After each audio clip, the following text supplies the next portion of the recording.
E aí? Bem-vindo, bem-vindos a mais um Café com Fred, onde a gente fala de empreendedorismo aqui nos Estados Unidos. Bebe, brindar sem beber é falta de respeito. Minha avó já me ensinou assim.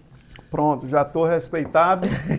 E hoje nós teremos um ilustre convidado, Mr. Fred. Hoje vai ser nosso entrevistado de hoje, eu vou fazer as honras dessa entrevista e Fred vai contar a história dele. Sim. O que é que o trouxe até os Estados Unidos, a história de empreendimento, ou tudo. Como é que foi a sua vinda? O que é que ocasionou essa vinda sua aqui para os Estados Unidos? Para os Estados Unidos foi realmente, eu acho que a grande maioria vem nessa questão de dar um futuro melhor para os filhos, dar uma qualidade melhor, ter um país seguro, onde a criminalidade é mais baixa, ter uma educação de qualidade, onde você não precisa gastar muito. Lá no Brasil, você tem que pôr numa escola particular ou esquece. E as escolas particulares são bem caras ultimamente lá, né?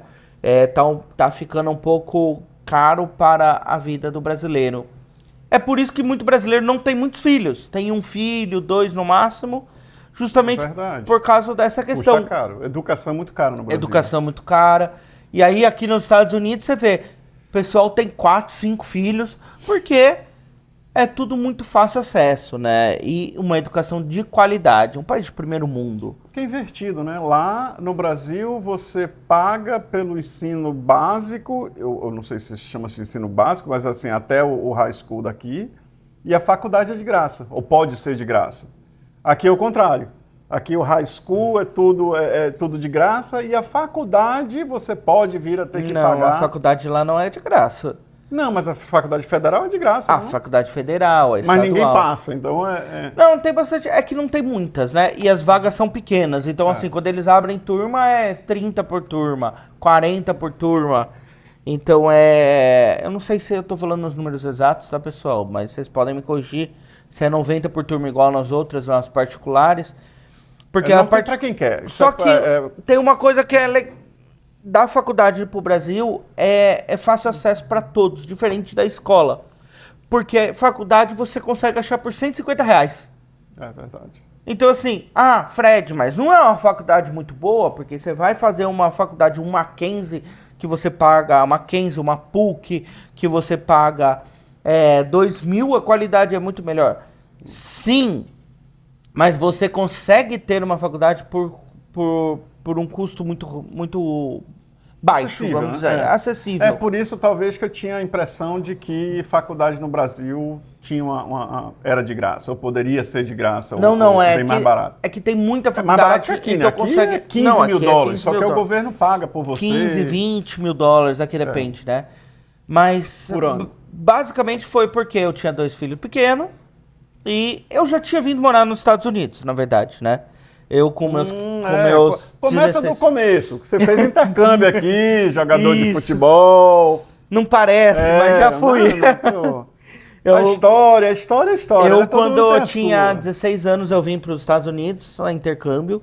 Não sabia falar nada de inglês. Não recomendo, tá, gente? Mas, ao mesmo tempo, recomendo. Eu não recomendo você vir tão cru no inglês, mas, ao mesmo tempo, eu recomendo você fazer o intercâmbio. Por quê? Porque vai te dar experiência, vai te dar liberdade, vai te dar maturidade, abre a cabeça, independência, abre a sua cabeça para novas coisas. Então, assim, com 16 anos eu vim para os Estados Unidos. Eu tava jogando em alguns times lá no Brasil, como categoria de base mesmo só. Tava numa escola que chamava Pequeninos do Jockey, que ela prepara você para fazer testes em outros times. Então ela é uma escola preparada. É como se fosse um cursinho. Ela fica só te preparando. Então, assim, os treinos dela era treino para passar em peneira. Ela fazia jogo com times profissionais. Então, a gente tinha jogo contra o São Paulo, contra o Palmeiras, contra o Corinthians. Como eu era de São Paulo, eu sempre jogava com os times de São Paulo, mas já joguei contra o Atlético também, já joguei com o São Caetano, time menor. Mas porque nesses jogos sempre tinha algum olheiro olhando os meninos ali. Então, Aí aquelas filmagens e tudo, exato. sempre tentando fazer aquele book, né? Como se E fosse aí eles fazem uma coisa com você ali, um contratinho, e se algum time se interessa por você, o time paga um valorzinho ali pra eles, e aí eles se mantêm. E isso eles cobram uma mensalidade da gente. E não era uma mensalidade tão barata assim. Mas também tinha bolsa. Então os moleques que jogavam muito tinham uma bolsa, porque eles sabiam que eles iam colocar um interesse, né? Eles iam ganhar lá no final. lá na frente, exatamente. Então eu tava fazendo isso, vim para os Estados Unidos, porque meu pai sempre me treinou para ser alguém muito... Desde cedo. Na verdade, ele falava... não é que ele falava, ele falou isso, bem dizer, para mim quando eu voltei do intercâmbio. Ele treinou eu e a minha irmã para ser os sucessores dele. Não é herdeiro, porque herdeiro é aquele que herda e fica ali parado.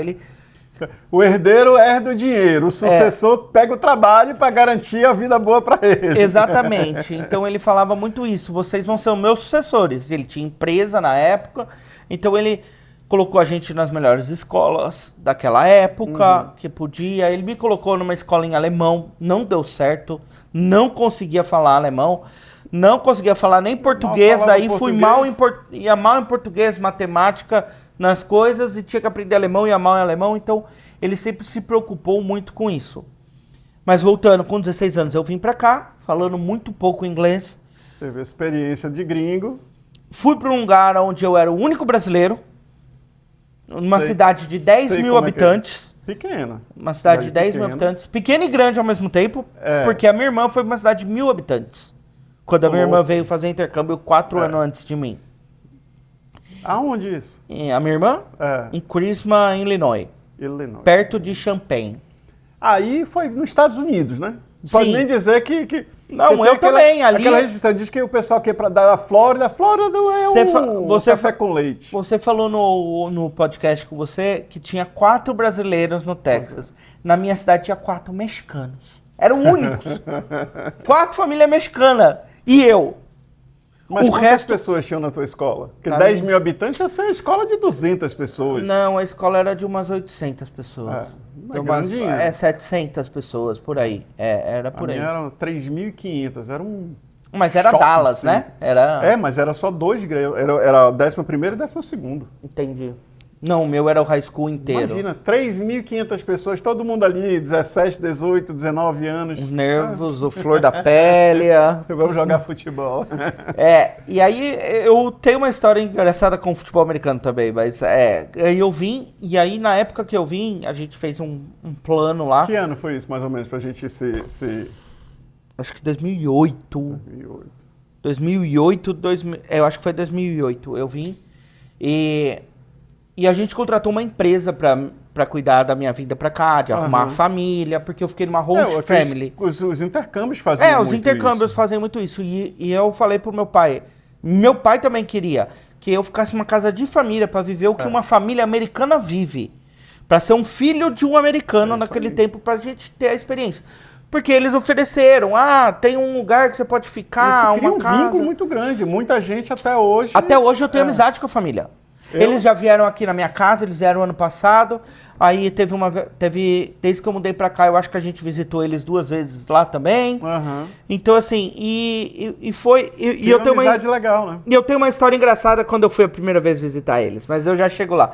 Então eu mudei pra cá, e quando um dos requisitos do meu pai queria que fosse em Illinois. Ele falou, na verdade ele queria em Illinois, mas ele aceitava se fosse Michigan, Ohio ou Wisconsin. Ele queria aquela região do Lago Michigan, aqueles 4 estados que pegam o Lago Michigan. O frio, porque lá ele tinha, na visão dele lá, o americano. Exatamente. Uma cultura, não é uma cultura do Middle West, que tá ali embaixo. E a cultura da fabricação americana mesmo. As grandes construtoras de carro. Exato, e lá era muita plantação de milho, cara. Muita plantação de milho, sem brincadeira. E aí eu vim, e aí o único requisito que eu falei assim, eu quero um lugar que eu possa jogar soccer. Um lugar que tenha um time bom até. Que eu possa jogar soccer e continuar. Porque 2000 e pouco já era, o soccer já estava bem desenvolvido. Os Estados Unidos, eu acho que a Copa foi em 94, foi quando eu fui pro high school. Não, mas O Brasil foi campeão no meu senior year. Então, pra mim, todo mundo sabia que eu era brasileiro. Em 2000, eu acho que em 2006, foi a primeira vez, eu acho que os Estados Unidos foi para as oitavas de final. Ah, sim, foi. Então, tipo, E ele caiu. né? O feminino, o masculino. Não, o masculino, em 2006, na Copa de 2006, que foi a Copa da Alemanha, eu acho. Que foi na Alemanha, não lembro. Foi a primeira vez que os Estados Unidos foi para as oitavas de final e caiu, perdeu. Mas foi. Então, assim, chegou eu vim em longe, 2008. Então, me corrijam se eu estiver falando besteira, tá, gente? Mas eu lembro que era uma coisa assim. Põe o tira 2 anos. Eu acho. Não lembro se foi 2006 ou se foi 2010. Eu tô em dúvida. Você tá falando com a pessoa errada, porque de futebol. E aí eles falaram, peguei a informação, meu pai pediu qual era o estado que queria ficar numa e eu para jogar bola. E eles me colocaram numa cidade aonde o time lá, eu morei perto de Chicago, eu morava 30 minutos de Chicago, uma cidade que chama Mantino, cidade minúscula, 10 mil habitantes. Pra você ter noção, não tinha Walmart. Aonde não tem Walmart? Aí é cidade pequena. Eu tinha aqui na cidade do lado que tinha Walmart, que era assim, eram várias cidades pequenininhas e a cidade centralizada que todo mundo ia lá no Walmart. Então eram 5 cidades Mas que o pessoal da sua Walmart. cidade ia trabalhar em Michigan? Não, em Chicago. Em Chicago ou não? Não, muita gente tinha emprego na região. Entendi. Muita gente tinha Porque emprego na tem muito região. disso, as cidades satélites, vamos dizer assim. Sim. O pessoal vai para a cidade ao lado para Mas ficar esse no era o centro. problema. Mantino fica meia hora da entrada de Chicago. Ah, entendi. Aí você entrou em Chicago, é mais uma hora pra você andar em qualquer lugar, porque é igual São Paulo, é aquela metrópole com trânsito. Entendi. Então eu tinha imaginado como sendo aquela cidadezinha assim ao redor da grande cidade, mas não tão perto. O Chicago, não vou falar o grande potencial de Chicago, é uma ideia muito interessante que Chicago encheu em volta dessas cidades satélites, que tem muita empresa, então o cara não precisa chegar em Chicago. Porque Chicago, na verdade, é um centro financeiro. O polo do Chicago é o financeiro. Para vocês que não saibam, Chicago é quem transmite todas as informações para Nova York. E Nova York transmite para o mundo. Porque Chicago é o polo financeiro nos Estados Unidos hoje. E naquela época já era também. Então, eu fui para lá, vocês olham para mim e falam, nem a pau esse gordinho aí jogava bola. Pesava 58 quilos, 60 quilos. Já fui muito magro. Corria muito, né? A velocidade. Corria muito. Joguei embaixo de neve aqui, porque aqui não tem essa. Você vai jogar e vai jogar. E aí quando você chega, todo mundo... Ronaldinho! Adriano! Porque eram os jogadores da época. Ronaldo! Então todo mundo queria que eu falava, gente, eu não jogo igual os caras, né? Mas assim, o futebol que estava se desenvolvendo, eu não era um craque. Eu sempre tava Mas era brasileiro, logo tinha que saber jogar, né? Eu sempre tava bem. Eu sofri isso também. Eu sempre tava muito bem no meio. Lógico que tinha uns caras fora de série. Mas quando eu cheguei aqui, eu era um cara diferenciado. Porque os moleques estavam aprendendo ainda como é que era futebol naquela época. Então, assim, eu vim fazer o meu sophomore year. Para que vocês entendam, freshman, sophomore, junior e senior. Senior é o último, então é nessa oitava, ordem. primeiro, segundo e terceiro ano. Aqui o exato. high school são os 4 últimos anos. Eu tava no primeiro ano. E aí o time é dividido. Nono ano, né? Nono ano e primeiro colegial. E segundo colegial e terceiro colegial. Isso. Eu jogava no time do meu, que era o do primeiro colegial, e jogava no time de cima. Te colocam como reserva, porque eles são cheios de... Ou seja, era pra... Não, eu era titular. Então você era bom. Eu era titular Você era daqui. bom. Me jogar... Eu mal participei do os caras não treino. jogavam tão bem também. Mas assim, então... E aí eles davam preferência pra esse time de cima, porque os moleques ali estão procurando faculdade. Exatamente. Então eles precisavam ganhar jogo, eles precisavam de gente boa ali no time. Aqui, quando você começa a entender a engrenagem americana, você vê atos e consequências. Eles dão prioridade aos dois últimos anos justamente para isso, para eles conseguirem bolsa na faculdade, jogar pela faculdade e talvez depois ir profissional. É muito interessante essa engenharia que eles fazem. Sim, exato. E aí eu tinha jogo dos dois times no mesmo dia. Eu ia na categoria de cima, porque eles tinham que ganhar campeonato. Então, assim, e a gente ganhava campeonato parava a escola e você andava pela escola inteira e todo mundo fazia um corredor, tipo corredor polonês, só que ninguém te batia. E todo mundo ficava te aplaudindo, cara. A hora que eu fiz isso pela primeira vez, eu falei assim, cara, meu Deus, eu nunca fui aplaudido assim no Brasil. Eu já sei como é que Ronaldinho se sentia. Não, e faz com que engraçado. você... E eu falo que a questão do esporte aqui é tão legal, porque faz com que o cara fala, eu quero mais. Eu quero, pô, ó que da hora, ó que começa a encher um pouco o seu ego também, Sim. né? Sim. Mas e aí eu voltei pro Brasil, tive meus problemas, aí com machucar e tudo mais, como todo... Não vou nem falar, porque todo mundo fala... Semiprofissional, Todo mundo estourou fala o joelho. que... Todo mundo fala assim, todo mundo que estoura o joelho é só história. Mas história... É verdade, é muitas histórias. Ainda machuquei, voltei pro Brasil, tudo, continuei jogando, brincando lá, daí desisti mesmo do futebol. Porque quando eu cheguei nos Estados Unidos, no Brasil, meu pai chegou pra mim e falou assim, hoje é quarta, segunda-feira você tá trabalhando. Eu já tenho um emprego pra você. Você tem Então, peraí, você tinha quantos anos? 17. 17 Porque eu vim anos. com 16 e voltei com Eu 17. sou com 17. Perto de fazer 18 ou ainda tinha... Meio ano ainda, faltava meio ano. Então, quase 18, né? Eu já tinha 17,5, vamos falar. Já aventurou, aí foi aquele negócio que hoje a gente entende, de pai, né? Sim. Já fez sua aventura, agora... Foi mais ou menos isso que ele falou. Você já foi lá, futebol. Ele olhou pra mim e falou assim: senta aqui. Futebol não deu certo, né? Eu falei, não. Daí ele virou e falou assim: então tá. Então hoje é quarta. Você tem. Hoje era quarta de manhã, na hora do almoço. Ele me pegou no aeroporto Ganhou de mais um manhã. dia, hein? Ele me pegou no aeroporto de manhã. Uhum. Na hora, a gente almoçou e na hora do almoço, acabou o almoço, ele me chamou pra conversar. E à noite eu saí com os amigos, já. Mas acabamos de almoçar e falou, vamos sentar ali na sala que a gente vai conversar. Ele olhou pra mim e falou assim, futebol não deu certo, né?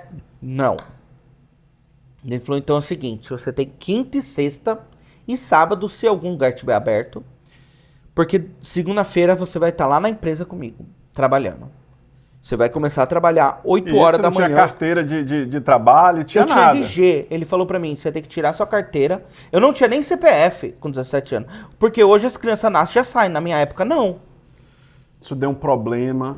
Eu, gringo, quando me nasceram, a primeira coisa que foi, a primeira oportunidade que eu tive, tirei CPF pros meninos. Tinham 6 meses, 1 ano, eu já tirei o CPF deles. Sim. Rapaz, isso deu uma confusão depois. Como assim? Seus filhos já têm CPF, vocês têm 8 anos de idade, já têm CPF? É. Tirei com Não era ano. comum antigamente. Mas nos Estados Unidos a gente tira logo, Na porque hora, é pra exato. tudo.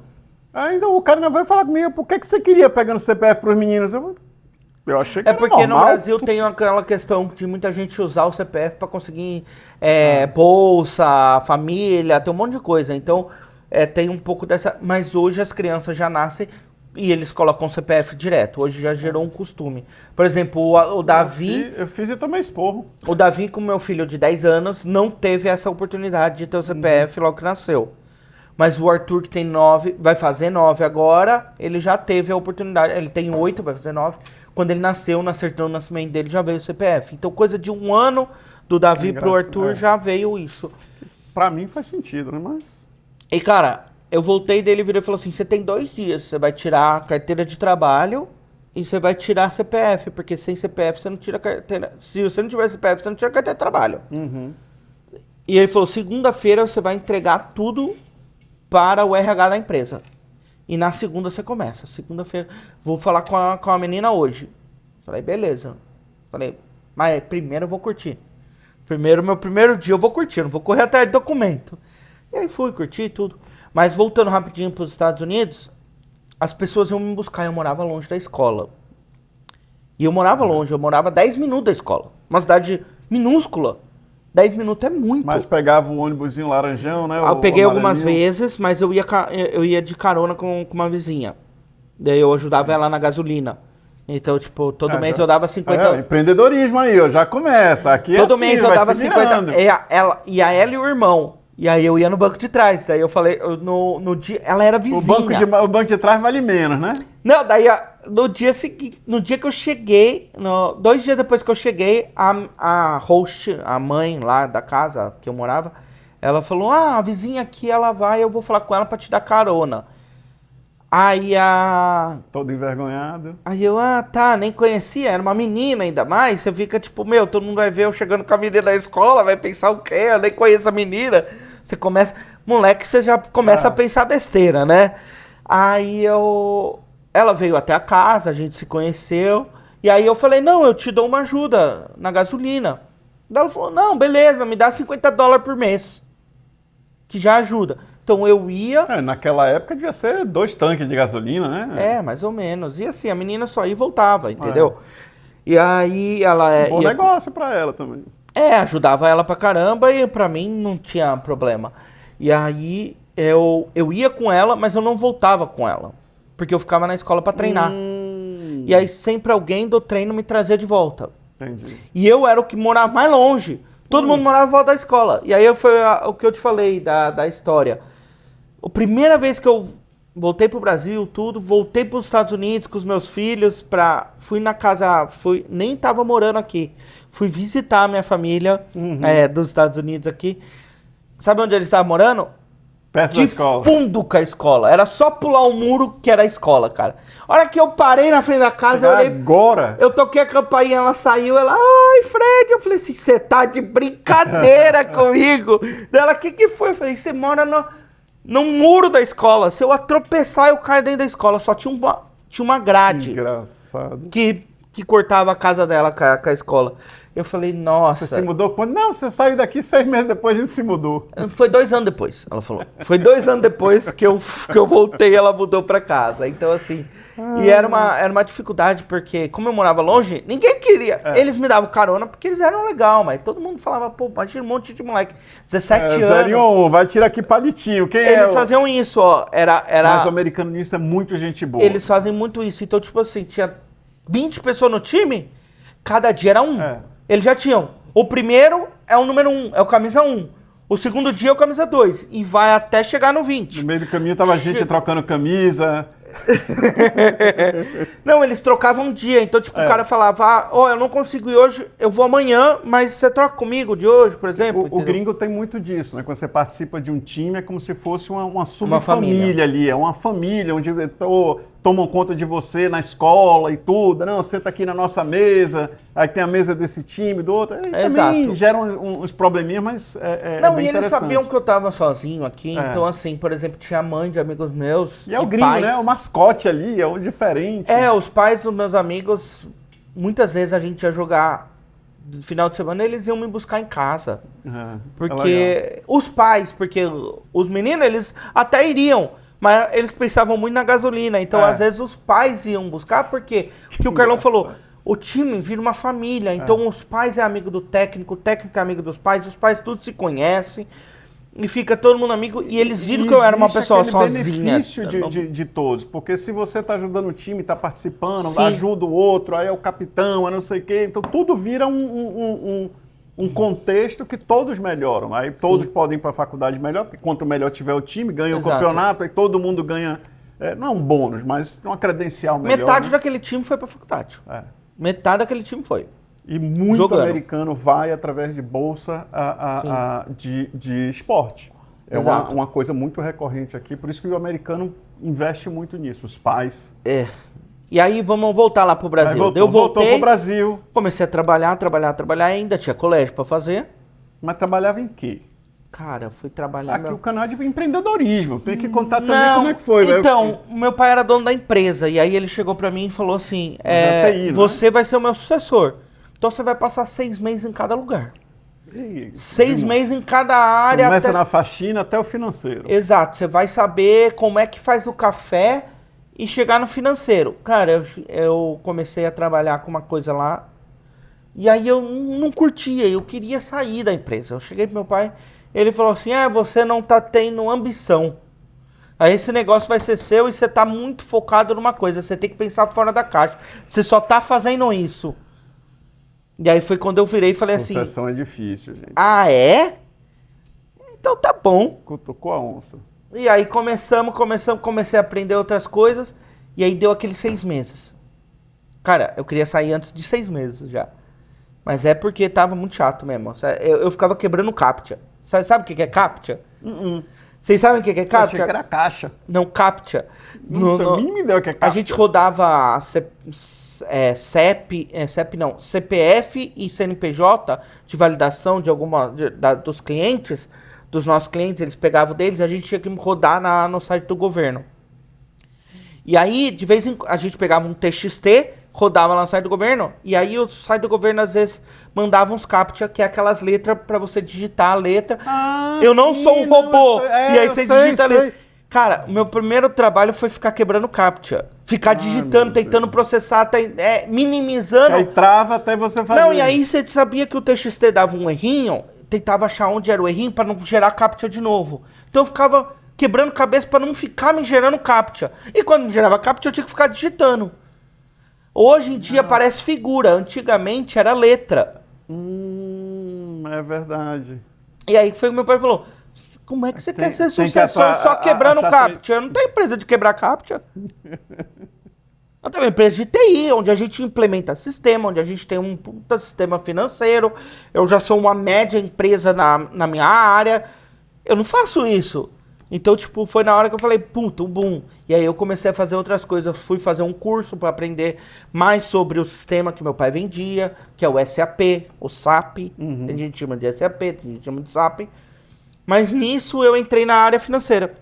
Que aí ele me puxou pro financeiro. 6 meses de financeiro. Primeiro dia do financeiro. Você vai gerar boleto. Aqui nos Estados Unidos não tem boleto, né? No Brasil... não tem. Cara, eram 1.600 boletos para gerar no mês. No sistema. Dava pau, tinha que arrumar, tinha que abrir chamada do cara. Aí agora, o primeiro mês é isso. O segundo mês você vai lá com o cara com a advogada. Você vai rever os contratos, a gente tem que fazer uns contratos em inglês, você vai começar a fazer contrato em inglês pra gente. Deu fazer o Te mandei pra fora, aprendeu inglês, vamos usar. Exato, a advogada não falava inglês, ele tava fechando contrato com outras empresas de fora. Nessa época eles abriram uma filial em Miami.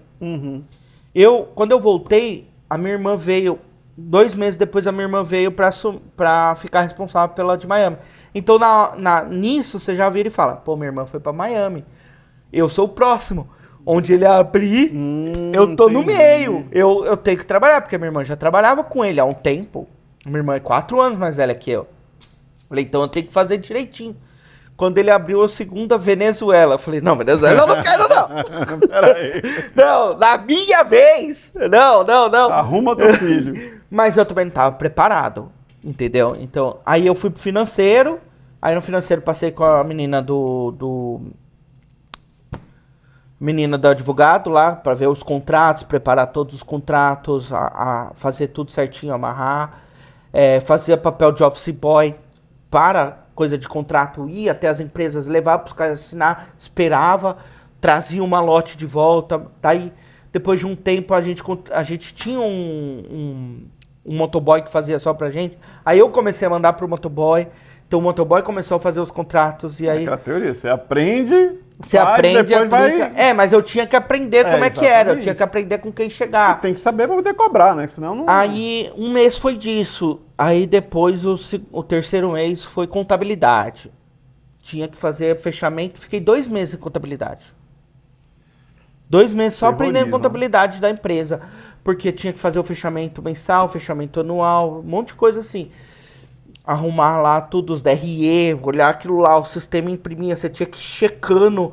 Ah, mas você usava sistema e você tinha que checar. Era uma segunda validação para ter certeza. Aí depois eu fui para contas a pagar e contas a receber. Então eu ficava ligando para os clientes, cobrar deles, 1 mês disso. E aí mais 2 meses, aí passou dos 6 meses, né? Mas mais 2 meses...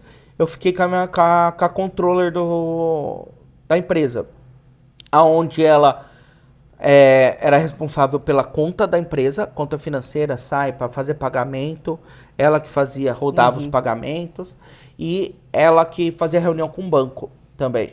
Muitas vezes, não eram meus pais, era ela. Não eram meus pais, não, meu pai e o sócio do meu pai. Era ela, então, tipo, eu ia na reunião com ela para entender como que era a negociação com o banco. Isso eu tinha 18 anos já tinha 18. Então eu tava vivendo um mundo onde os meus amigos não Todo mundo viviam. na farra, Tava tu todo mundo trabalhando. exato. É. E tava todo mundo ali e eu fazendo isso. E aí foi. Daí saí da administração da empresa. E aí eu vim pro sistema. Quando eu comecei a trabalhar. De certa forma, você já vivia uma vida bem americana, né? Que Sim. é bastante indício do que. Só que, claro, dentro da empresa do seu pai e tudo, mas bacana a Exato. história. E aí, o que foi? Aí eu comecei a trabalhar realmente com o sistema, fiz o curso, me desenvolvi, daí cavei uma vaguinha ali na empresa do meu pai, comecei a trabalhar, fui para cliente, comecei a implementar o sistema. Nisso meu pai vendeu a empresa que meu pai foi, não podia ter familiares trabalhando diretamente para você, Nepotismo. porque a empresa entendia que era interesses pessoais. Porque era uma Big Four, era Price, a PwC. E eles têm essas políticas de interesse pessoal, então eu não poderia trabalhar com ele. Responder pra ele, e eu respondia pra ele, bem dizer, né, na grade. Daí eu saí da empresa e fui viver minha vida fazendo até o que eu tô hoje. Daí trabalhei, vim pros Estados Unidos. Mas antes de eu vir pros Estados Unidos, Carlão, deixa eu tomar uma água aqui. Aproveitar então esse momento da água, pedir o joinha, subscribe aí, segue a gente no canal, coloca as perguntas que vocês têm para a gente ter mais informação aí para responder vocês. Se inscreve, curte, comenta. Se inscreve, Ativa curte, o sininho. comenta. Ativar o sininho é muito importante, gente. Porque E aproveitar para agradecer a The Verbum pela caneca que eles mandaram para a gente. Eu vi que você veio com a blusa também, que fizeram Exato. a brincadeira para todo mundo no evento nosso de aqui, ó. confraternização, não foi? Let me ask my wife. Deixa eu perguntar à minha mulher. Aqui é assim, as mulheres que mandam, a gente vai só obedecendo. Fizeram a gente todos, eram uns 10 homens, todo mundo com a mesma blusa. Pra vocês Chegamos entenderem... lá, não, todo mundo. Foi no Valentine's, né? Não Foi no Dia dos no Namorados. Valentine's, isso. Fizeram a gente usar isso. Então a The Verbo, ela faz canecas, faz camisa, ela personaliza produtos. Então vocês que querem, que tem uma empresa, quer personalizar... Por enquanto aqui nos Estados Unidos. Exato, eles fazem para todos os estados, os 51 estados, né? Você quer personalizar para sua empresa, para um aniversário, eles também fazem. Para tudo personalizado, e também eles têm o site, né? Os produtos prontos, produtos religiosos, theverbo.com ou theverbo.usa@gmail.com. Vocês podem mandar mensagem para Exato. Ou procura The Verbo USA no Instagram, que eles estão lá também. Exatamente. Aí eles fizeram essa camiseta e essa caneca pra gente. Voltando. Aí, antes de eu vir para os Estados Unidos, eu recebi uma proposta para ir para Portugal. Eu fiz uma entrevista, passei na minha área. Não. Ah, não, já isso você já tinha seus 20 e poucos anos. Já tinha, antes de eu vir para cá, eu vim em 2020. 2019, 2020, Então eu recebi uma proposta para vir para ir para Portugal. Aí eu já estava casado com já filho? Já estava casado com os meus 2 mais velhos. Uhum. E aí, quando surgiu a oportunidade, foi quando eu e a Letícia falamos assim, mas a gente ia dar entrada agora no processo. E aí a gente ficou conversando, daí eu fiz umas contas, liguei para um amigo meu que morava em Portugal, falei assim, quanto é que custa para morar aí? Quanto é que é uma média de mercado? Ele tinha uma filha, foi uma média de mercado, uma média de aluguel, um carro, não sei o que, fiz uma trincheira e falei assim... Portugal tem a facilidade, né, de mas aí, como eu não era cidadão europeu, eles não pagam muito, para quem não é cidadão europeu. E aí eu falei, não compensei para Portugal. E era aquela leva que muita gente foi para Portugal. E depois muita gente voltou pro Brasil e não aguentou. E aí eu falei pra Letícia, não, a minha vontade é ir pros Estados Unidos, país... Tudo bem que a Europa é maravilhoso. Sua irmã ainda estava aqui, né? Minha irmã já morava aqui. Ela veio, não tinha voltado. E aí eu falava pra ela, não, lá, a gente vai morar lá. Porque eu tinha o desejo de voltar a morar aqui. Eu já quase vim fazer faculdade várias vezes aqui, mas nunca dava certo, o trabalho enrolava. E aí eu falei, não, a gente vai para os Estados Unidos. E aí a gente veio, fez todo o nosso processo. Fui transferido da minha empresa para cá, que foi um estresse, porque, para quem não sabe, eu fiquei 2 anos morando aqui, ganhando em real. No meio da pandemia. Quando a pandemia estourou. Então você trabalhava remoto. Na verdade, eu fui conversar com o meu chefe, falei assim, eu tô indo para os Estados Unidos. Ele falou, você vai de férias, mas não dá para você tirar férias com o projeto. Eu falei, não, tô me mudando pro meu diretor. Eu cheguei e falei para ele.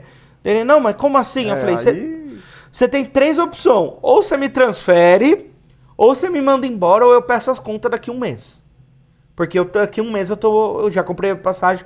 Daqui a um mês e uma semana eu tô indo. A passagem tá comprada, já tá comprado, vendido. Eu só vim te avisar. Vim ser camarada contigo. Daí ele falou, não, me dá um tempinho que eu vou ver. Passou uma semana, eu liguei pra ele.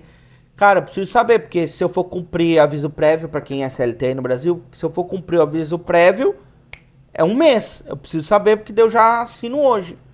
Ele falou assim, não, eu vou te transferir. Opa! Falei, como é? Manda isso por escrito. Ele falou assim, não consigo. Mas a gente dá um jeito. Na hora eu falei, ele tá me gambaleando, porque o projeto tava meio triste. Ele não podia te perder, mas também ele não podia me perder. É outra coisa, né? Exato. De real pra dólar. Aí eu perguntei pra ele, seja sincero, quantas pessoas vocês já transferiram para os Estados Unidos? Ele falou, 0. Você vai ser o primeiro. Daí você já vira e fala, não vai dar certo. Mas falei assim, é o que vai me manter na área. Eu não vou ter que chegar lá e trabalhar em serviço braçal. Nada contra. Muita gente faz muito dinheiro, acaba abrindo empresa com isso. Mas na época eu falei, não, eu quero ficar na minha área. Quero chegar lá, só que eu ainda não tinha o documento. Eu tava dando entrada no processo. Demora-se um tempo. E aí o meu processo foi super rápido. Eu dei entrada no processo, em 7 meses recebi o green card. Então foi voando.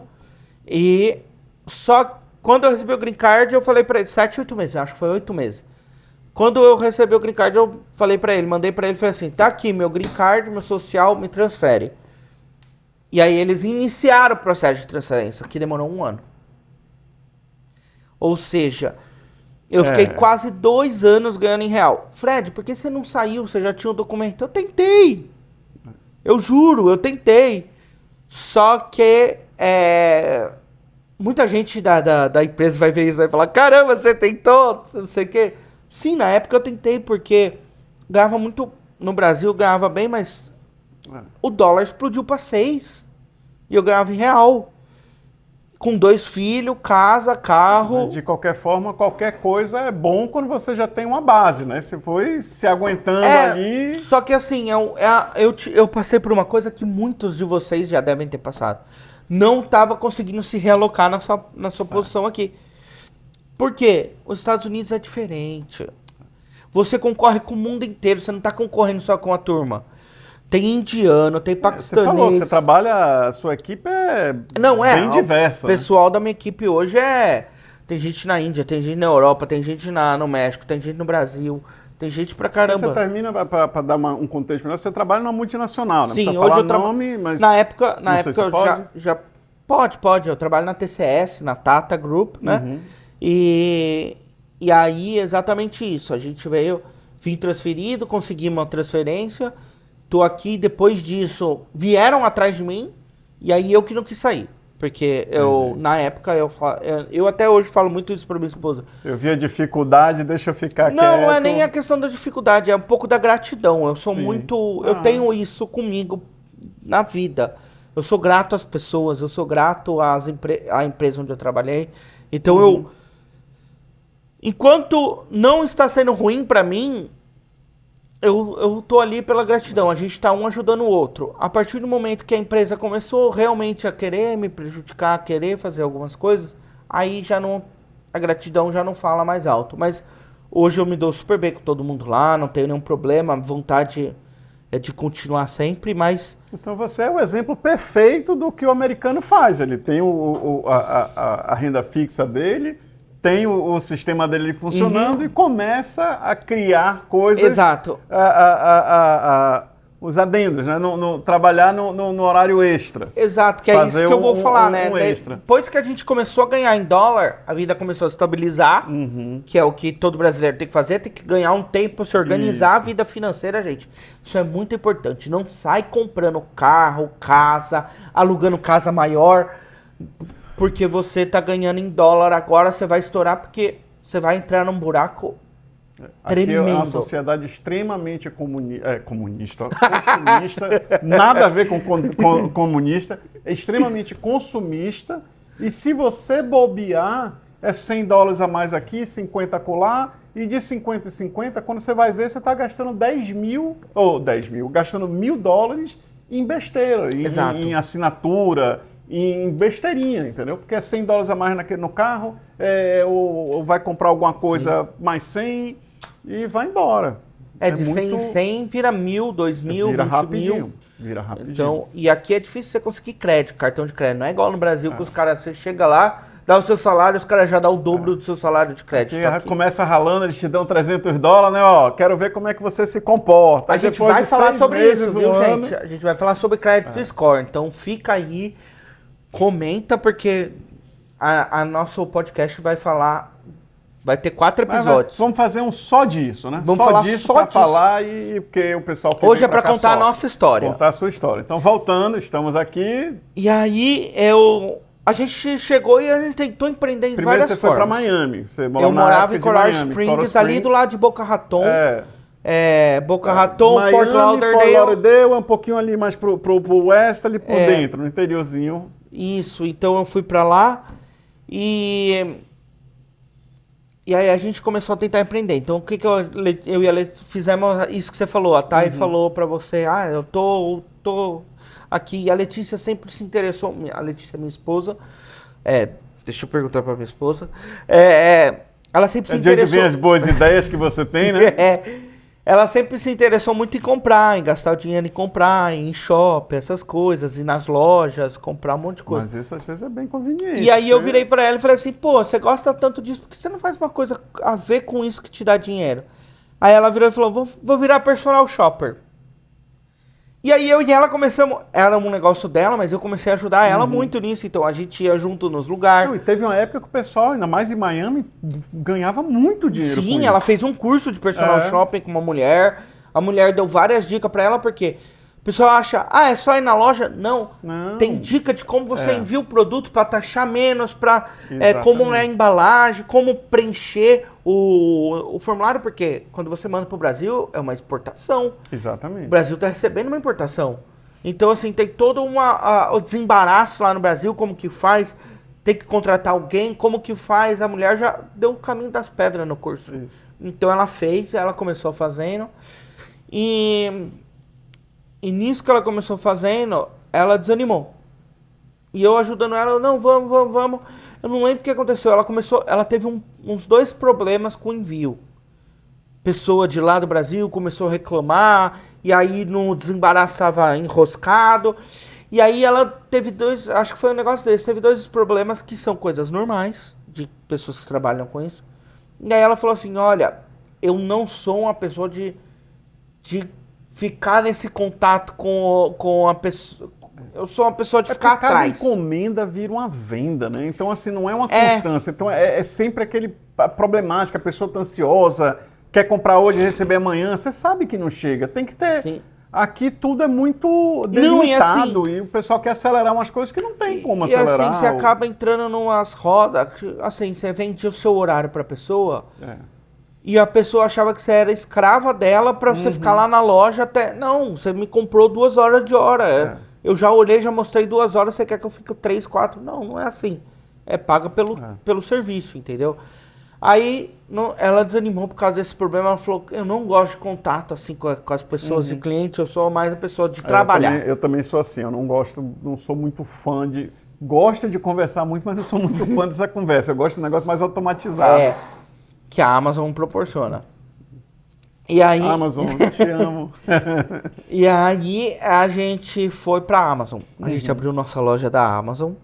Começamos a trabalhar, Toda a informação, eu já estava vendo que ia chegar nesse momento, que estava Exato, a gente começou a trabalhar, começamos a fazer, achamos uns produtos legal. A gente vendia um produto que, a gente rodava em todos os Walmart, nas Target, porque tinham o produto, e acabava. A gente comprava tudo, teve vez eu ligar pra minha esposa e falar assim... Caça ao tesouro, né? Achei 20. Ela falou assim, tá. Eu falava assim, tô indo em tal lugar pra ver se eu acho mais. Achei 20 itens. Chegava no outro lugar, falava pra ela, achei 8. Ela falava, já vendi esses 8 então, porque dos 20 que você comprou, eu já vendi 8. Vem embora pra casa pra gente já empacotar. Aí eu ia embora pra casa, às vezes ela já tinha vendido. Só que a Amazon tem aquela coisa, até ela te pagar, até você ir. E a gente não tinha tanto capital pra investir na época. Então a gente caiu nessa roda de tipo, pô, eu preciso comprar produto, mas eu tô sem dinheiro, a Amazon ainda não me pagou. E aí, nesse meio tempo, a gente tava indo bem, cara. A gente tinha, eu acho que uns 9 meses já de Amazon e fazendo. Ia no correio, eu despachava tudo, fazia FBA. FBM era muito pouco, a gente tentou focar no FBA. E aí meu sogro faleceu. Nessa que meu sogro faleceu, a gente não conseguiu ir pro Brasil, porque ele faleceu de Covid. Ah, no meio da... No meio da Covid, a gente estava no meio do nosso processo de visto. Então, se a gente saísse, o nosso processo ia ser cancelado, porque a gente estava fazendo o processo via Estados Unidos. Então, se a gente saísse, ia ter que reiniciar todo o processo. E aí eu falei pra minha esposa, se você quiser voltar, é seu pai. Tô de peito aberto, eu entendo. E ela falou, não, eu não consigo fazer nada agora. E a hora que a gente tirar o documento, eu vou pro Brasil. E vou lá viver. O imigrante tem uns momentos desse que é lógica versus emocional. É um momento bad difícil. Agora, um momento triste do podcast, mas é uma verdade. A gente, quando vem para os Estados Unidos, se a sua família não vem, você vai ter momentos da vida que você não vai conseguir estar lá. Por exemplo, o aniversário da sua mãe. Se ela não estiver aqui, você não vai estar lá. O aniversário do seu pai, o falecimento de algum ente querido, de algum amigo que era muito próximo. Tem que sempre manter a meta, as coisas boas e o porquê você está aqui. Tem os pós. Aí você tem uma vida muito boa, uma vida confortável, que às vezes no Brasil a gente não tem. Você dá uma educação pro seu filho, segurança, então tem tudo isso, né? Seu filho tem 9 anos e pega a bicicleta, vai para a escola. Aonde que no Brasil ele tem essa independência? Não. São coisas que são muito peculiares e interessantes. E isso vai fazendo com que a criança cresça. E vai gerando independência nela, exatamente. É muito, muito importante. E aí, nessa que o meu sogro faleceu, para ela foi um baque muito grande, porque ela estava grávida. A gente tinha descoberto a gravidez dela. Já fica um pouco mais sensível, né? Emocional. O meu sogro, ele pegou Covid e entrou no hospital, um mês depois certinho ele faleceu. Então, a gente descobriu a gravidez quando ele estava no hospital. Então, ela não conseguiu nem contar pro pai que ela estava grávida. E aí, o que aconteceu foi que, aqueles hormônios da mulher, tudo... E eu trabalhando com ela, só que ela era o maior braçal disso tudo, ela que fazia mais. Você estava fazendo isso no seu tempo extra. No meu tempo, exatamente. Você tinha seu trabalho, cumpria seu horário e depois fazia o extra. À noite a gente trabalhava com isso. Ela empacotava as caixas, muitas vezes eu ajudava ela no empacotamento, mas eu que ia levar. À noite a gente ia procurar os produtos. Então ela fazia grande parte. Isso tudo enquanto toma conta de criança, carrega, faz isso, outro grávida, faz aquilo, grávida. Então... Aqui é isso, aqui empreender é você fazer de tudo um pouco. E a Letícia, ela passa hora. muito mal nos 3 primeiros meses de gravidez. Então, ela passa muito mal, ela emagrece muito, assim, de acabar com ela mesma nos 3 primeiros meses. Então foi mais difícil. Então, teve a gravidez, o pai faleceu, e aí, assim, realmente foi eu cheguei nela e falei assim, vamos bloquear a nossa conta, vamos congelar a nossa conta para você organizar a sua cabeça, tudo. E aí nisso a gente acabou não voltando mais à nossa loja, para agora eu voltar com a loja agora esse ano, né? E aí nesse meio tempo eu abri uma outra empresa com o meu pai, empresa de organizar empresas. Então, você tem uma empresa aqui, tá com problema em imposto de renda, tá com problema na contabilidade, tá com problema em contas a pagar, contas a receber. Só que a gente cometeu um grande erro que hoje eu não cometeria. Que foi o grande motivo que a gente finalizou nossas atividades. A gente assumiu a responsabilidade de fazer tudo. Então, assim, a gente não contratou ninguém. Eu e meu pai. Meu pai, diretor, head de empresa. Eu, gerente Latam já, de uma multinacional. E meu pai, head de uma multinacional de uma outra empresa. Meu pai trabalhava numa outra empresa. Você se comprometeu com o tempo que você não tinha disponibilidade para dar. E a gente fazia contabilidade, cara. A gente acessava o sistema dos caras para arrumar o contábil do cara. Entendeu? Então, assim, era uma coisa que a gente não tinha que estar fazendo. A gente tinha que estar gerenciando alguém para fazer isso. E aí a nossa hora não era paga. Exatamente. Porque eram 2 horas cara trabalhando por uma coisa que não era. Então, assim, não menosprezando, mas você como empreendedor tem que saber o que realmente você precisa fazer. E o que outros têm que fazer. É porque aqui a gente tem uma tendência de colocar tudo muito em hora trabalhada. Sim. Então, por exemplo, se você se compromete com o serviço, você vai cobrar $100, mas você tem que trabalhar 5, 6, ou vamos dizer 10 horas, você está cobrando $10 por hora. $10 por hora, você trabalhar ali no posto, no 7-Eleven, você ganha 13, 14, 15. Exatamente, Então, o salário assim, mínimo é 13, eu acho, na Flórida. Não, o salário mínimo, na verdade, é alguma coisa assim. Eu acho que na Flórida é 13, 13 a hora. É porque então... aqui tem o salário mínimo obrigatório e tem o salário médio. Então, Sim. acho que o mínimo é talvez um pouco menor, mas o médio é isso, $13, eu acho que é 12,50. eu acho que é 15. Acho que na Flórida já tá 15. Mas eu não lembro se é 13 ou se é 15, eu tô nessa dúvida. Mas de qualquer forma, irrelevante do valor, isso acontece com muita frequência. É a mesma coisa de você, eu vou lavar um carro. Só que se você demorar 2 horas para cobrar $30 lavar um carro, terminou sendo $15 a hora. Sim. Mais meia hora para ir lá, meia hora para voltar, etc. Então, quando você reduz isso em hora trabalhada, você tem que fazer, e isso pode ser um cálculo que prejudica muito. Então, você vê se é muito meticuloso e termina inviabilizando porque você... Mas é vivendo e aprendendo, porque Claro. assim, meu pai já tinha tido empresa e acabamos entrando nessa junto, cometendo um erro que a gente já tinha experiência que não era para cometer.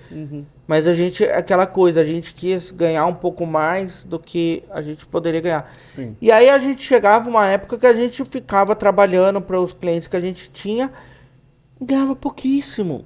O nosso trabalho era muito... E aí a gente não conseguia... É muito fácil você se ver nessa situação. Não, e outra, a gente não estava conseguindo captar novos clientes porque a gente só estava trabalhando para resolver os clientes que a gente tinha. Então esse foi o maior erro que eu falo que hoje eu não cometeria, né? E aí a gente acabou encerrando essa empresa. Eu e meu pai, a gente entrou em contato com os clientes, falamos, entregamos o nosso projeto que a gente tinha vendido por um tempo, entregamos, o cliente, tinha cliente que queria renovar, e a gente falou, não, a gente não vai mais pegar, procura outra empresa, e a gente está encerrando nossas operações. E aí, fiquei trabalhando, focado na multinacional que eu trabalho até hoje, que me transferiu. Comecei como gerente do Brasil, gerente Latam, hoje sou gerente das Américas, responsável por todas as Américas de um cliente só, né? De um monte que eles têm, mas eu sou responsável nessa área por um cliente. Responsável pelo quê? Pelas entregas de tecnologia. Então, tudo que envolve tecnologia, projeto, suporte, melhorias, eu estou envolvido nisso, ali nesse cliente. O cliente eu não falo o nome. Poucas palavras, mas é bastante coisa e bastante chamados que são abertos nisso, né? Então, assim, passei por isso. E, recentemente, voltamos a empreender novamente, onde a minha esposa abriu a empresa, onde ela está basicamente fazendo os produtos religiosos, onde ela e mais 2 sócias são donas, que fazem as camisas. Eles têm diversos produtos, gente. Entra lá na The Verbo, é muito bom.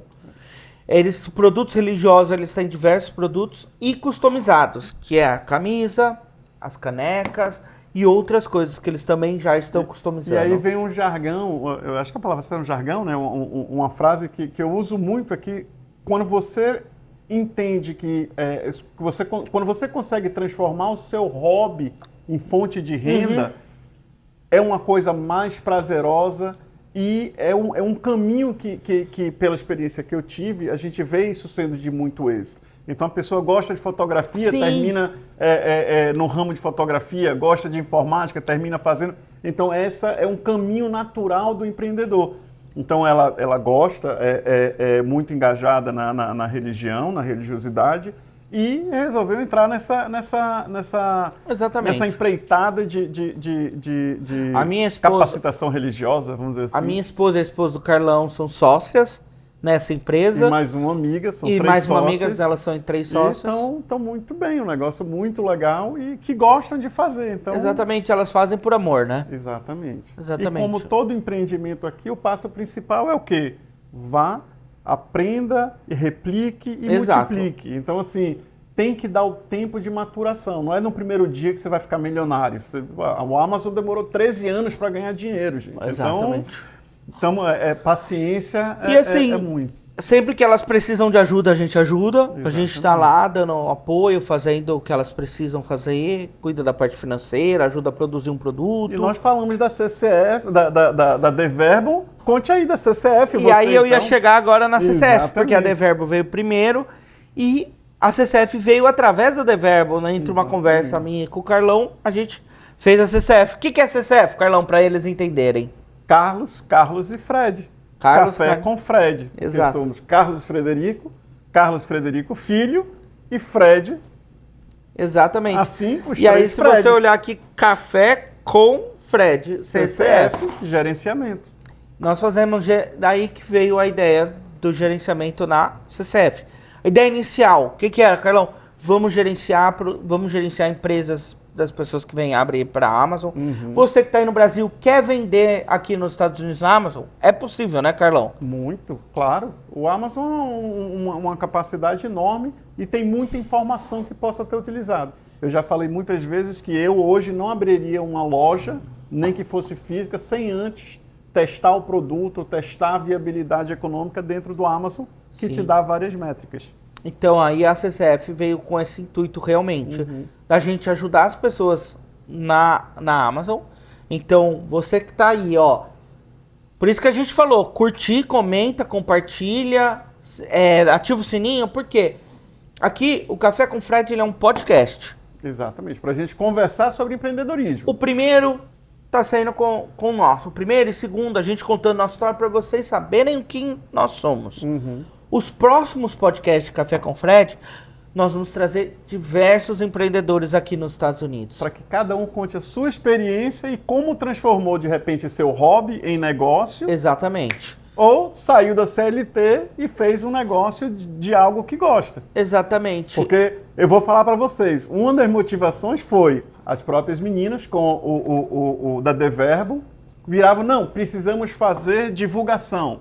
SEO, tem que colocar, você conhece a Amazon, coloca no Amazon a nossa loja também. Eu, peraí, não é bem assim, tem outras coisas que tem que fazer.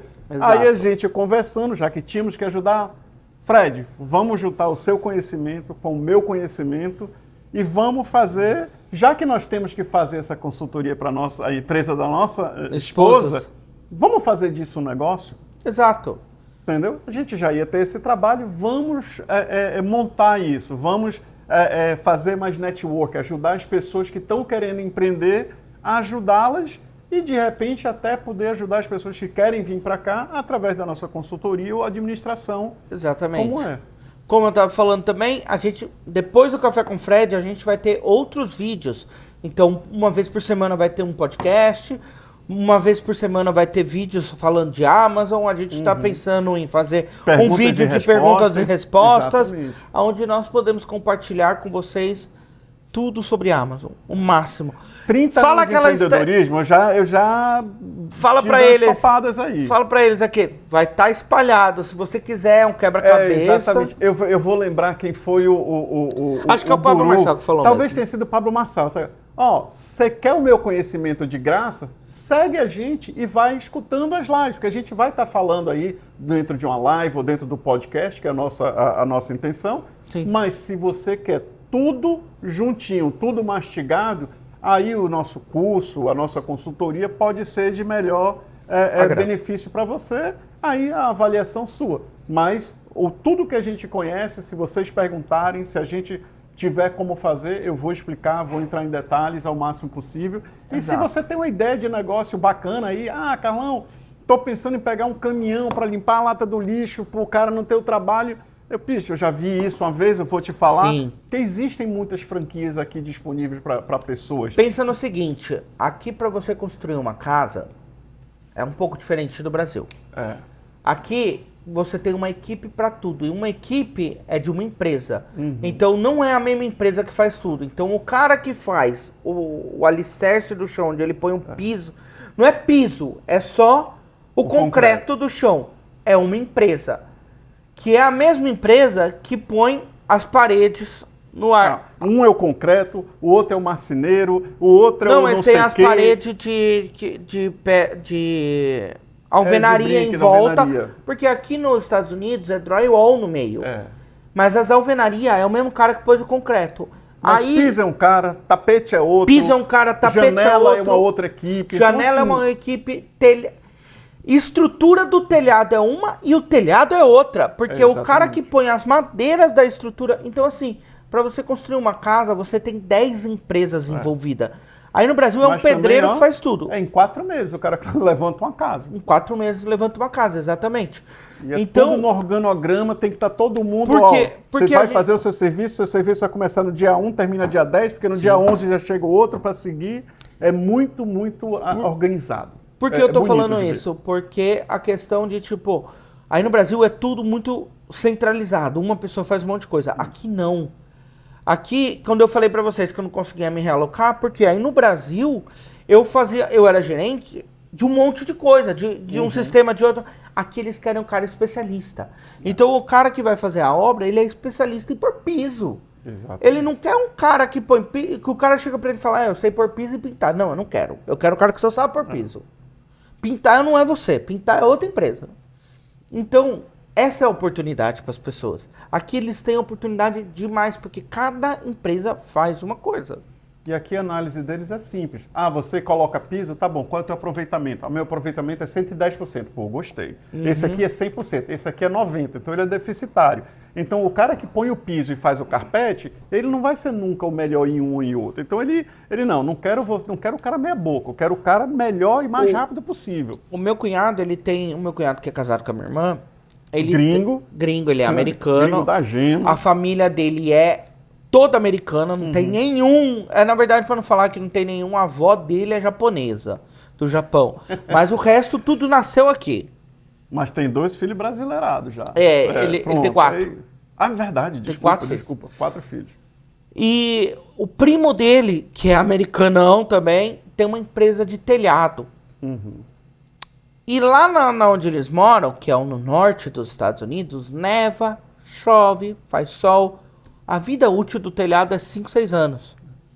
Diferente da Flórida, que não tem a neve, com aquele peso. Anos. A Flórida é 10, 12 anos. Telhado de madeira, gente. O telhado aqui não é pra ficar o resto da vida, não. Exato. Ele falou pra mim que o primo dele faturou em 2024 numa cidade de 130, 150 mil habitantes, mais ou menos. Que é uma cidade grande, pequena, pro interior, né? É grande. Uma cidade grande. $2 milhões no ano. Faturamento. Eu não tô falando que é lucro. E o cara faz telhado. E o cara faz telhado. De madeira. Só aí que o brasileiro chega aqui, ele quer fazer... Não, eu quero uma franquia do McDonald's. Mas o telhado, ele falou pra mim que ele precisou trocar quando eles mudaram que eles moravam em Indiana e mudaram pra cá. E esse primo dele mora em Indiana. Que não é um estado financeiramente de impacto, assim, vamos dizer. E esse primo dele refez o telhado dele para eles venderem a casa. Eles ficaram 5 dias para fazer, 4 dias e meio para fazer o telhado. Imagina, você tem uma equipe e você que faz casas, em 12 meses você conseguiu ter um faturamento de 2 milhões. Quanto que não é para trocar um telhado? E, gente, a simplicidade da coisa, provavelmente, ele foi aqui no Home Depot. O Home Depot é uma... Como é? Tem uma... É uma Leroy Merlin. Isso, um Leroy Merlin da vida. Ele vai lá, compra toda a madeira, toda a cobertura, chega aqui com a equipe dele, vai lá, pega tudo, traz para cá, 3 dias executa com 10 pessoas, 5, 10, não sei. Eram pronto, 3. É um negócio assim Era que você olha... 3 funcionários. É e fez o telhado de uma Só que, casa assim, grande. é um telhado que custa, não sei, vamos dizer assim, $25 mil. Ele gasta 5 mil de material. Exato. Aí ele vai ter que pagar seguro, ele vai ter que ter um seguro contra erros e danos, vai ter uns outros custos. Mas mesmo assim, a parte Não, do ele serviço tem é o uma coisa que ele principal. vende que é o seguinte, ele instala e depois da primeira chuva ele volta para ver se teve algum Isso. problema no telhado. É, exatamente. Entendeu? Ele volta, ele faz uma revisão após a primeira chuva. É, porque se ele deixar estragar, se der algum problema depois de um ano, ele tem que voltar e trocar o telhado inteiro, a custo Exato. dele. A custo dele. Então ele está sendo bem esperto e está consertando um erro futuro. Se tiver algum Se defeito, demorar um conserta mês logo. para o telhado para chover, ele só volta depois de um mês. Exatamente. Então ele tem uma pessoa que volta só para fazer isso. Então assim, E aqui é engraçado, porque você compra a madeira ali no Leroy, no Home Depot daqui, por quê? Se a madeira tiver podre ou não tiver o tratamento que supostamente tem, ele volta lá e os caras têm que cobrir o custo do teto inteiro. sim. Então, assim, ele está diminuindo o risco dele. Entendeu? É Então- como se você trocasse o pneu do carro, É. aí a roda cai do carro, o cara volta e vai te cobrar um carro inteiro. Entendeu? Não, porque eu bati o carro e coloquei minha família em risco, não sei o quê, por causa de um pneu que você trocou de $40, você vai ter que pagar uma indenização pro cara de 100 mil. Exato. Porque o filho cortou o lábio, cortou a testa por conta da besteira que você fez no pneu. Aqui o risco dessas coisas é muito grande. Eles têm que minimizar o risco, como qualquer empreendedor. Exatamente. Você que está aí no Brasil e não minimiza risco, amigo, você está cavando uma cova.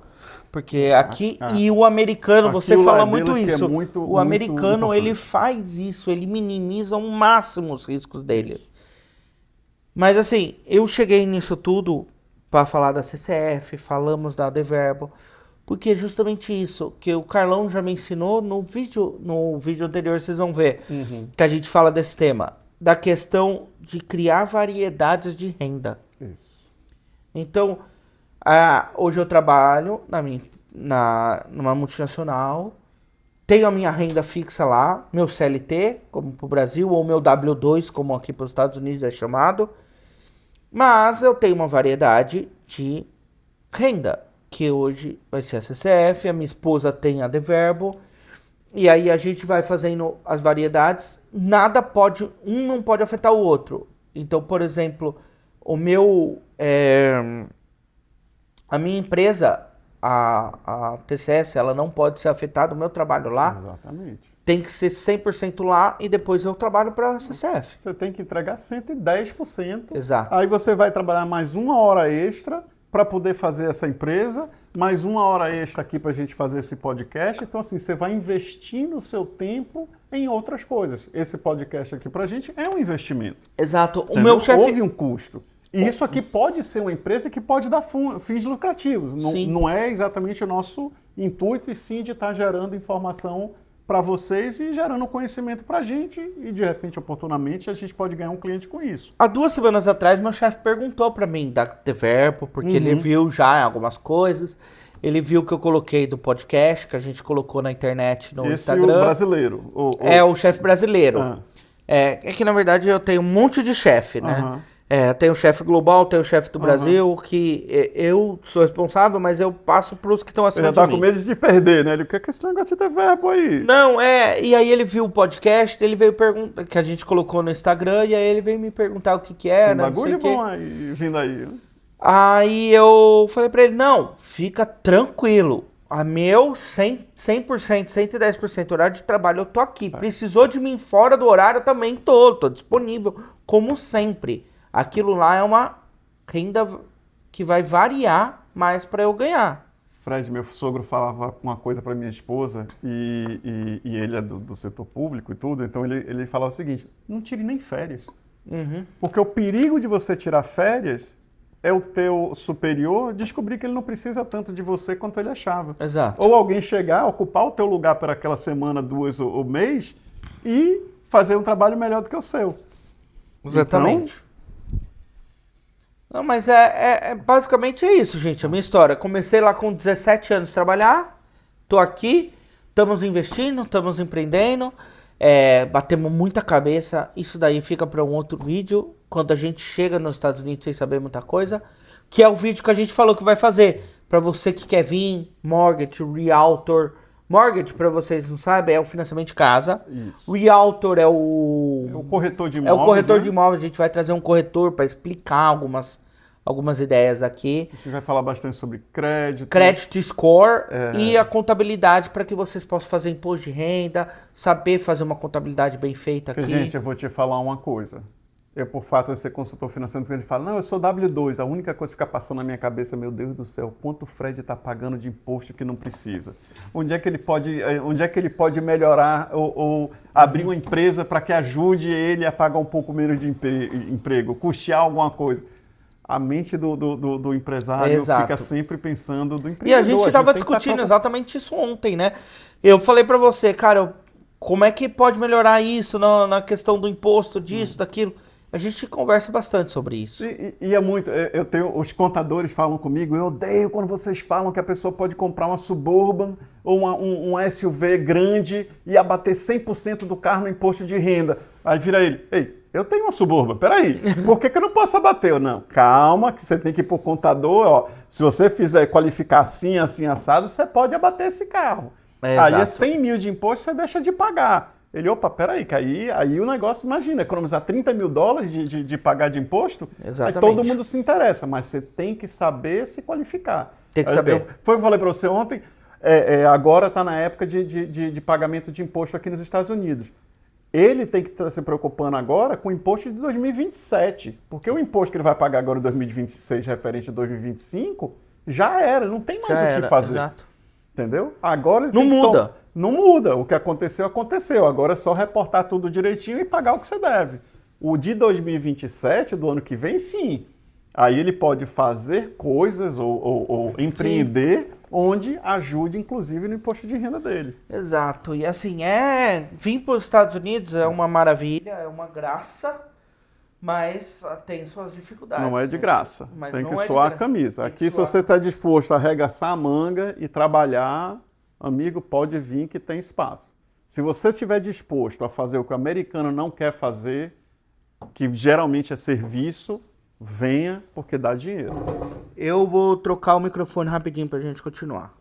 Vai, fala sobre a Deverbo para eles um pouco mais. Troca o microfone, depois a gente corta aí esse negócio, a gente dá uma O que foi? O seu está desligando, é? Não. Pode continuar aí. Eu troquei o meu, você não trocou o seu, né? Não, você podia continuar, não precisava cortar, não. Não, mas deixa aí. Porque daí você ia fazendo propaganda. Mas a gente falou muito de Deverbo já. Tá bom. Voltando. Então, tá ligado? Tá. Então pronto, então a gente já falou um pouco aqui da sua história. Exato. Veio para cá através do estudante de intercâmbio, conhecendo a cultura americana, voltou para o Brasil. Exato. Trabalhando na loja como seu pai como empreendedor, a empresa da sua família, mas teve que fazer tudo, ralou. Voltou para os Estados Unidos, você veio para cá CLT, isso é diferente de muita gente. Sim. Você veio transferido, vamos dizer assim, a pedido seu, você conseguiu dentro da multinacional. Fui o primeiro. Fui o primeiro da empresa. Uma empresa grande. Na verdade, eles já tiveram outros de outro país, mas do Brasil para os Estados Unidos eu fui o primeiro. Mas da Índia, porque é uma empresa indiana, da Índia para os Estados Unidos vem um monte. O fluxo e o indiano tem essa E quando eu vim, eles me propuseram, você pode ir para a Índia. E ficar 1 ano, 2 anos na Índia, a gente te transfere. Porque de lá a gente consegue mais fácil. Falei, não. Aí eles falaram para mim o seguinte, quer ir para Londrina? Porque eles têm uma base em Londrina. Lá em Londrina é bom, o custo é mais barato, a gente pode te promover, bababá. Não, quero ir para os Estados Unidos. E aí, no meio desse um mês que eu já tinha acordado com o meu chefe que eu ia vir, ele me ligou e falou assim, a empresa está abrindo uma sede em Portugal. E eu já tinha recusado há 2 meses antes Portugal. Ele falou, você quer ir para Portugal? Porque eu já estava dando entrada no meu processo de cidadão europeu. Você já tinha feito a pesquisa também, que não já era tinha feito tão a pesquisa, assim. já. Eu falei para ele, não, cara, nada me muda na minha cabeça. É Estados Unidos. E ele falou, ok. Então, assim, surgiram outras oportunidades para mim. Quer ir para Londrina, quer ir para a Índia, quer ir para Portugal. Mas você já tinha na cabeça de vir para os Estados Unidos por conta dos benefícios de vir para os Estados Unidos. Do benefício de vir para os Estados Unidos. Só para deixar claro para alguém que seja da empresa dele, se eu entendi certo, a proposta de Fred não é de largar a empresa dele, gente. Calma aí. A proposta dele é, através do empreendedorismo, aumentar a renda. Exato. Entendeu? Para poder fazer mais, para poder ter mais benefícios, de repente diminuir o imposto de renda que você tem a pagar com investimentos na empresa, isso tudo é detalhe bom. Exatamente. Mas em que momento foi que você viu essa chavezinha girando ali de, pô, eu quero ser empreendedor? Cara, sempre. Desde lá do Brasil, assim, eu sempre falava muito pra minha esposa, eu tenho que é uma coisa que você tava falando agora, eu tenho que achar algo muito da hora, que eu vou fazer, eu vou abrir e vai nos dar muito dinheiro, vai nos render e isso vai fazendo a vida dos nossos filhos. E eu nunca achava, porque tudo já tinha alguém, eu não era o próximo Bill Gates, sabe assim? Você queria inventar a roda, né? Eu queria... Só que a roda já tava há um tempão. E eu ficava, achei uma coisa. E aí ia estudar e falava, pô, já tem gente, pô, não é bem assim, pô. E aí, a partir do momento que eu mudei para os Estados Unidos, que eu comecei a ver como o americano funcionava, como funcionava isso, aí eu virei e falei assim, não, tenho que pensar, que é o erro que muita gente comete. Pensar menos e agir mais. Exatamente. Eu pensava muito e agia pouco. Então, assim, eu fazia um puto estudo, olhava mercado, olhava concorrência, olhava isso, olhava aquilo, olhava preço, montava a estrutura da empresa, que eu sou muito, por ser gerente, a gente tem que estar tudo muito organizado estruturalmente. Exatamente. E é uma coisa que eu me preocupo muito dentro do meu projeto e dentro das empresas onde eu já passei. Deixar organizado para que a empresa possa crescer melhor. A gente não pode só organizar e não crescer. Exatamente. A gente tem que crescer organizado. Mas você sabe que isso é psicológico. Tem umas pesquisas que já fizeram de empreendedores, onde o empreendedor às vezes passa tanto tempo avaliando as coisas. Fazendo uma avaliação. Fazendo avaliação, se preparando, mas é uma forma de procrastinar, porque ele não quer dar aquele passo de... Às vezes você tem que dar o passo e não, amigo, tem que ir. Não, e exatamente tem que começar. isso. O inimigo do bom, meu sogro fala isso, eu acho muito legal. O maior inimigo do bom é o ótimo, porque melhor pode ficar. Mas você tem que começar também, se não começar... E aí todo mundo fala, pô, não é a primeira empresa que você abre que você vai dar certo.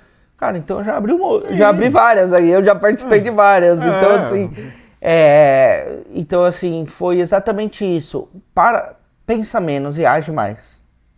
Entendeu? E daí foi que a gente começou a fazer a Amazon, veio a Deverbo, veio a CCF, e aí agora a CCF tem Café com Fred, tem um monte de coisas, e realmente foi, vamos agir, vamos fazer, menos reunião e mais agir. Que no começo, o Carlão pode falar aqui, gente, a gente fez muitas reuniões de como ia ser a CCF. E aí chegou um determinado momento que eu olhei pro Carlão e falei assim, Carlão, a gente tem que agir, a gente não tem que só pensar como é que vai ser. Até porque a própria parte de ter um sócio é um risco, é um problema. E ter um sócio que é amigo é muito bom, mas também pode acarretar outros problemas. Sim, sem dúvida. Quando você tem o mesmo interesse, facilita bastante. Exato. E entendimento, vamos colocar uma missão. Qual é a missão da nossa empresa? Então tá bom, porque no dia que tiver um problema, você volta lá, qual era a missão? Você lembra? Isso aqui está fora da missão. Então, é verdade. Então, sou eu que estou saindo Mas assim, por um lado, caminho. as reuniões foram boas porque a gente alinhou muito bem o nosso Sim, propósito. Exatamente. E aí, assim, quando você tem sócio, como você disse, isso para vocês, cada sócio tem um perfil. Tem um sócio que é aquele que vai, ele age. Tem um sócio que é vendedor. Tem um sócio que que não é controlador, ele é controller. É o didático, É o cara que ele organiza ali o financeiro, é o cara que está organizando o caminho da empresa. E vocês vão se juntar e vão definir o melhor caminho a seguir para que todos possam agir. Mas tem que ter um alinhamento. E acima de tudo, é uma coisa que eu falo pro Carlão. Antes das empresas agir, a gente foi amigo. A gente é amigo, na verdade, né? Não é a gente é amigo. Então, o propósito das empresas nunca é a empresa crescer e a nossa amizade que se dane. A gente tem que prezar pelas amizades. Eu uso um ditado que diz que um negócio é bom quando é bom para todo mundo. Exato. E em termos de parceria, é bom quando alguém junta 1 com 1, se torna 2,5. Exato. Porque 1 com 1 dividido por 2 é 1, então assim, é melhor você estar sozinho. Eu ouvi dizer que assim, a melhor empresa são aquelas que tem 3 sócios. Sim. Por quê? Porque cada um conhece uma área muito bem, cada um tem uma especialidade. E quando você junta os 3, dá uma potência muito grande. Então, é tipo marketing. Marketing tem que ser aquele doidão que é pra frente, não sei o que, não sei o que. Agora você quer ir pra frente no cara que é o financeiro tem que segurar. Você, não, peraí. Quer isso ali? Não, ó, pega metade do orçamento, que é o que a gente pode, e trabalha. Então você vai, são 3 personalidades moldando um ao outro e transformando uma equipe melhor. Exatamente. Então a escolha da parceria também é uma coisa muito importante para o empreendedor. Nem tudo você consegue fazer sozinho. Exato. Não? Por isso você tem que escolher pessoas que você confia. Tem muita gente que dá certo. Tal pessoa me apresentou, aquela pessoa porque ela quer abrir a empresa, eu quero abrir. Aí nos apresentou, fez e deu certo. Tem muita gente que dá certo, que faz uma nova amizade ali e essa amizade cresce. Mas o que todo mundo fala muito é, quando você junta com alguém que você já conhece, a chance de você dar certo é melhor, porque você já conhece a pessoa, já conhece a personalidade, já conhece o que aquela pessoa é boa. Uma empresa, um empreendimento é um casamento. Você casar com uma pessoa que você não aguenta falar todo dia... Lá ele... E assim, é difícil, mas você tem que... No negócio, às vezes, é mais difícil ainda, porque você precisa conversar. E nossa, e no começo, quando a gente conversava bastante, a gente se reunia aqui, ou a gente falava no telefone, a minha esposa mesmo falou assim, desliga, amanhã você conversa com o Carlão, tem umas coisas aqui pra resolver, não sei o quê. Então, tipo assim, no começo, realmente, gente, você tem, não só no começo, o tempo todo você se dedica. Mas aquele começo você precisa organizar todas as ideias. Quanto mais organizado você tiver, mais claro fica o caminho, mais reto você pode ir para atingir a sua meta. E reanalisando para estar sempre no guia. Mas estabeleça suas metas e siga. E metas e expectativas, né? Ninguém pode querer dominar o mundo em 3 dias. Demorou 7 dias pela Bíblia, mas assim... E olha que foi Deus, não fomos nós, então éramos mortais. Então, assim, tudo tem também seu tempo, tem sua hora, as coisas vêm até você, faça nós temos por onde... limites também. Exatamente. Então, nós sabemos aonde não podemos passar o nosso limite. Gente, sempre, vocês têm dúvida, nos ajude a te ajudar. Aqui somos 2, somos 3, para que a gente possa conversar entre nós e passar a nossa experiência para vocês. Exato. E analisar as coisas que vocês tenham. Então, você tem uma ideia de negócio bacana aqui para os Estados Unidos, quer que a gente dê uma analisada por alto aqui no canal, avisa para a gente faz, e se tiver muita demanda para isso, aqui é muito rico a informação que a gente pode ter acesso. Eu tenho muitos clientes que pedem para mim que eu procure para eles algum tipo de franquia, dentro de um certo valor, uma franquia abaixo de 10 mil, uma franquia de 50 mil, para que ele possa pegar o visto dele através dessa franquia. A franquia é bom porque já está amoldado. É você pegar um carro que você já sabe que funciona, você sabe quanto é que vai te custar e qual é um provisionamento de lucro. Quando você vai abrir uma hamburgueria por você mesmo, você não sabe quanto é que vai custar direito, você não sabe qual é o faturamento. Uma McDonald's, eles têm todo um padrão. Uma Subway tem todo um padrão. Uma franquia de limpeza de carpete tem um padrão. Ah, cara, limpeza de carpete? Amigo, é um negócio que funciona há 30 anos atrás, funcionou há 20 anos atrás e continua funcionando até hoje. Como eu falei, o americano até hoje limpa tapete. Como eu falei, aqui você tem empresa especialista, especializada naquilo.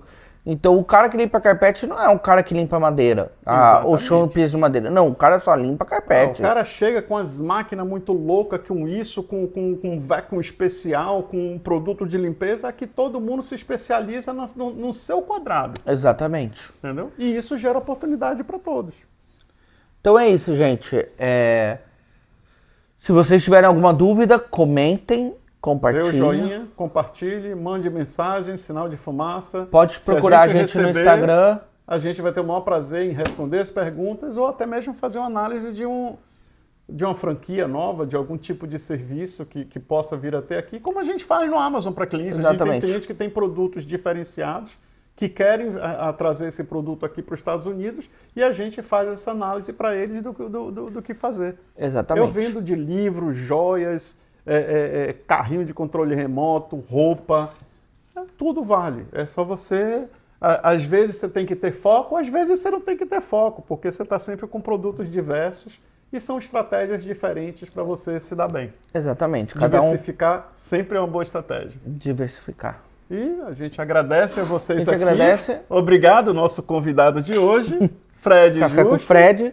E eu fui entrevistador, mas terminamos conversando, que é a ideia aqui. Conversar Exatamente. sobre empreendedorismo e como várias pessoas chegaram. E vem mais gente aí, viu? Tá vindo mais gente para falar com vocês. Fica com o sininho ativado aí que Exatamente. Vocês vão receber todas as notificações. Tem gente, vamos fazer um resuminho, tem gente que tem a dealer de carro aqui, vende carros usados e aqui nos Estados Unidos, vende né? Carros, pessoal de corretagem de imóveis. Aluguel de carro. Nós temos uma pessoa de piscina que a gente já conversou. Exatamente. Tem um pessoal de TI que desenvolve aplicativos aqui para poder ajudar as pessoas nesse atendimento, um pré-atendimento. Pessoas que eram empreendedoras no Brasil e vieram empreender aqui. Então, fica ligado aí. Você vai receber muitas informações nossas. E esse foi mais um episódio do Café com Fred. Com Fred Justo. Com Carlos Frederico também. Exatamente. Até Muito mais. Obrigado e até a próxima. Até a próxima. Sabe o que eu pensei? Ai.